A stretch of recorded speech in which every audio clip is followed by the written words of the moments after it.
So comparing and ordering numbers is really quite simple as long as you remember a few tricks. The first thing that you want to do is what we've talked about before, and that's just putting that decimal point at the end of each of those numbers. The next thing that you need to do is read the instructions. Try to figure out if you need to do least to greatest or greatest to least.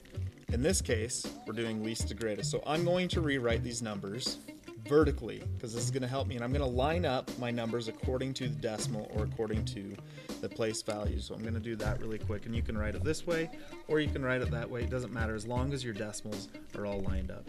Now that I have my numbers all written and they're lined up vertically according to the decimal point, I'm going to draw just a little box around it. I'm actually going to call this a wall because that's going to come in handy later, not necessarily for this problem, but later in another problem.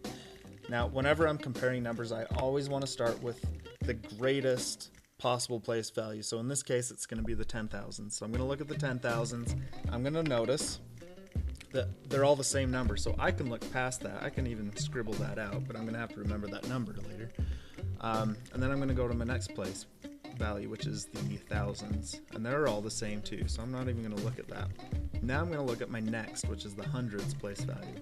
I'm going to see all of them are different. There's a 3, there's a 5, there's a 4. I'm going to look for the one that's the least amount. So if I'm looking here, which number is the least, the 3, the 5, or the 4? Well, in this case it's the 3.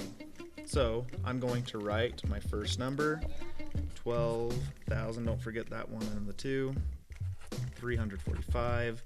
I'm going to cross that number out. Now I'm going to look for the one that's the next smallest number. So I'm going to look here, and there's going to be a 5 and a 4. Which one's smaller? Well, the 4 is smaller.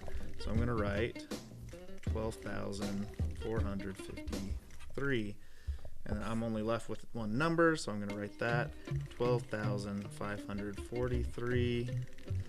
And depending on what they want you to do, if it's least to greatest, I know this one's the least number, so that one is smaller than that one, and this one is smaller than that one. And so that's how my number should look.